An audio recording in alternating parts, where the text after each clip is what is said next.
आज हम आपको बताने जा रहे हैं तवायक के जीवन पर आधारित बनी फिल्म उमराव जान की कहानी। उमराव जान ये 1981 में बनी एक भारतीय ऐतिहासिक संगीतमय ड्रामा फिल्म थी जिसका निर्देशन मुजफ्फर अली ने किया। ये उमराव जान 2 बार रिलीज हुआ, लेकिन हम बात कर रहे हैं 1981 के फिल्म उमराव जान की, जिसमें मुख्य भूमिका में रेखा थी। और ये कहानी मिर्ज़ा हादी रुस्वा के 1899 के उर्दू उपन्यास उमराव जान अदा पर आधारित यह फिल्म लखनऊ की एक तवायक और काबित्री की कहानी और उसकी प्रसिद्धि की कहानी कहती है। फिल्म उमराव जान का निर्देशन मुजफ्फर अली ने किया और इस फिल्म की कहानी लिखी मुजफ्फर अली ने। जावेद सिद्दीकी और समा जैदी साथ में थे। इस फिल्म में मुख्य भूमिका में रेखा थी। छायांकन प्रवीण भट्ट ने किया, संपादित वी प्रसाद ने और संगीत मोहम्मद जहूर खयाम का था। यह फिल्म 2 जनवरी 1981 को रिलीज हुई और 145 मिनट की एक कुल फिल्म थी। ये 50 लाख के बजट में बनी और इसने कई कारनामे किए। तो आज हम उस फिल्म की कहानी आपको बताने जा रहे हैं। 1840 के दशक के फैजाबाद में अमीरीन नाम की एक मंगेतर किशोरी का उसके अपराधी पड़ोसी दिलावर द्वारा अपहरण कर लिया जाता है। यह अपहरण अमीरन के दरोगा पिता से बदला लेने के लिए किया जाता है, जिसने दिलावर के खिलाफ गवाही दी थी। दिलावर अमीरन को लखनऊ के एक कोठे की मालिकन खानम जान को बेच देता है, जो युवा तवायकों को पढ़ाती है। कोठे में अमीरन को उमराव जान नाम दिया जाता है। वर्षों बाद उमराव बड़ी हो जाती है और एक कुशल कवि और साथ ही एक असाधारण तवायक बन जाती है। युवा नवाब सुल्तान उमराव की खूबसूरती और कविताओं पर मोहित हो जाता है और दोनों एक दूसरे से प्यार करने लगते हैं। हालांकि नवाब यह जाहिर करता है कि उसे अपने परिवार को खुश करने के लिए किसी और से शादी करनी होगी, जिससे उमराव का दिल टूट जाता है। उमराव फैज अली की बाहों में सुकून ढूंढती है और उसके साथ भाग जाती है, लेकिन उसे पता चलता है कि वह एक वांछित डाकू है। रास्ते में अली को स्थानीय पुलिस मार देती है। उमराव कानपुर आकर बस जाती है, जहां वो खुद को एक कवि और तवायक के रूप में स्थापित करती है।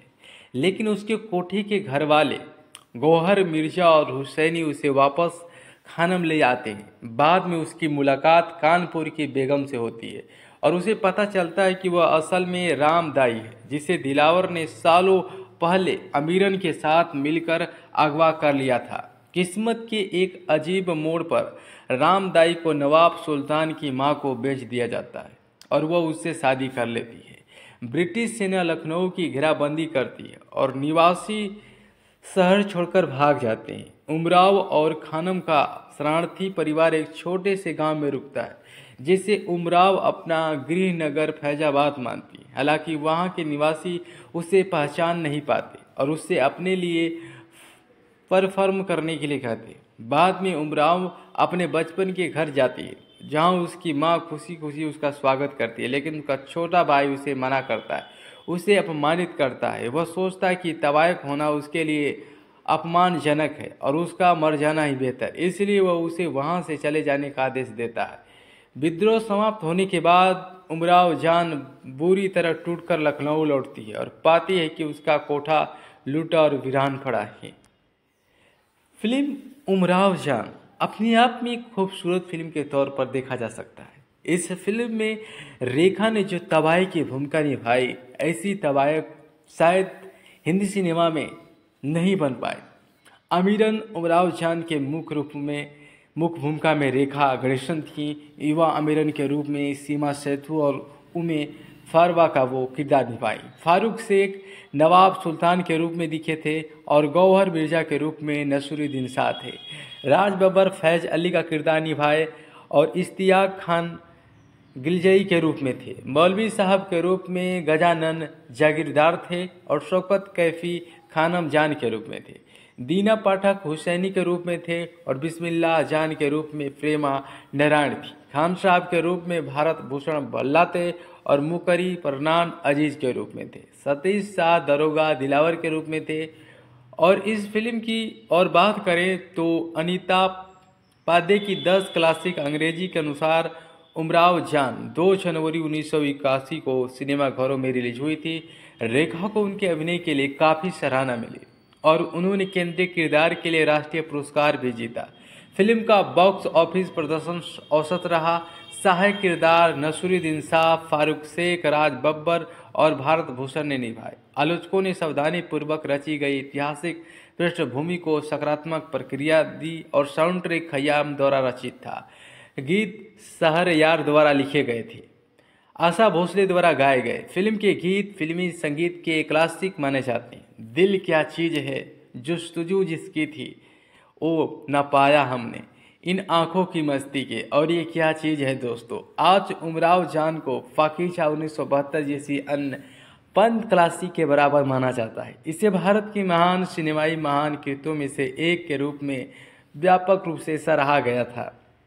फिल्म के गीत संगीत की बात करें तो संगीत खयाम ने तैयार किया, जबकि गीत शहरयार ने लिखे थे। इसमें वो सभी गज़ल थे, जिसमें हम रूमानी गज़ल की बात करें तो दिल क्या चीज़ है शहरयार ने लिखा, आशा भोसले ने बेखूबी से गाया। इन आँखों की मस्ती के अफसाने हजारों हैं, दीवाने हजारों हैं। ये बहुत मकबूल हुआ था। ये गज़ल शहरयार द्वारा लिखा गया, आशा भोसले ने गाया। जब भी मिलती शहरयार है, आशा भोसले झूला किन्ने शहरयार डाला, उस्ताद गुलाम मुस्तफ़ा खान इसे गाए शहीदा खान निजामी, और जुस्तजू जिसकी थी ये शहरयार ने लिखा और आशा भोसले ने इसे गाया। काहे को ब्याही विदेश अमीर खुसरो का ये रचना था और जगदीश और कौर ने इसे गाया। और रागमाला शहरयार द्वारा लिखा गया और उस्ताद गुलाम मुस्तफ़ा खान, रूना प्रसाद, शहीदा खान ने इसे गाया। ये क्या जगह है शहरयार, ये क्या जगह है दोस्तों, शहरयार ने लिखा और आशा भोसले ने गाया। जिंदगी जब भी शहरयार और तलत अजीज ने गाया। प्रथम धर ध्यान उस्ताद गुलाम मुस्तफ़ा खान। ये उस दौर की फिल्म थी उमराव जान, जब गज़लें बना करती थी। गज़लों का एक स्वभाव था। 1980 का दशक, उस समय जो गज़ल होते थे क्या खूब गाए जाते थे। और 81 के दशक में जगदीश यानी कि जगजीत सिंह हुए जो गज़लों के बादशाह थे। उनके गज़ल हो या और गज़ल लोगों को खूब पसंद आए, फिल्मी गज़ल हो। तो इस फिल्म में और बात करें तो इस फिल्म में राष्ट्रीय पुरस्कार मिला रेखा गणेशन को, और सर्वश्रेष्ठ संगीत का और निर्देशन का पुरस्कार मोहम्मद जहूर खयाम को मिला। 29वें राष्ट्रीय फिल्म पुरस्कार सर्वश्रेष्ठ महिला पार्श्व गायिका का पुरस्कार मिला आशा भोसले को। दिल चीज क्या है आप मेरी मान लीजिए, इसके लिए उनको मिला राष्ट्रीय पुरस्कार। सर्वश्रेष्ठ कला निर्देशन का पुरस्कार मंजूर को मिला। सर्वश्रेष्ठ निर्देशक का मुजफ्फर अली को, और सर्वश्रेष्ठ अभिनेत्री का पुरस्कार जैसा कि मैंने बताया रेखा गणेशन ने जीता। और सर्वश्रेष्ठ संगीत निर्देशक का पुरस्कार खयाम को मिला। और इस फिल्म में जो संगीत था सलीम सुलेमान ने 2019 में फिल्म को संगीत नाटक उमराव जान अदा द म्यूजिक में रूपांतरित किया। और नाट्य रूपांतरण का निर्देशन राजीव गोस्वामी ने किया, जिसमें प्रतिभा बघेल ने तवाई की मुख्य भूमिका निभाई थी।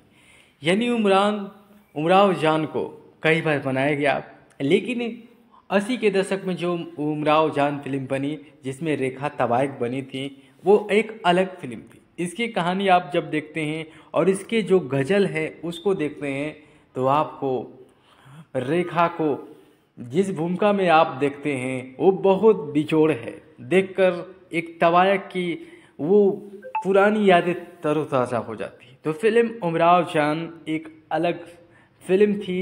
इसमें एक ऐसी लड़की की कहानी है, एक ऐसी स्त्री की कहानी है जो तवायक बनती है, कावित्री बनती है और समाज उसे धिक्कारता है, तो उसकी एक कहानी है।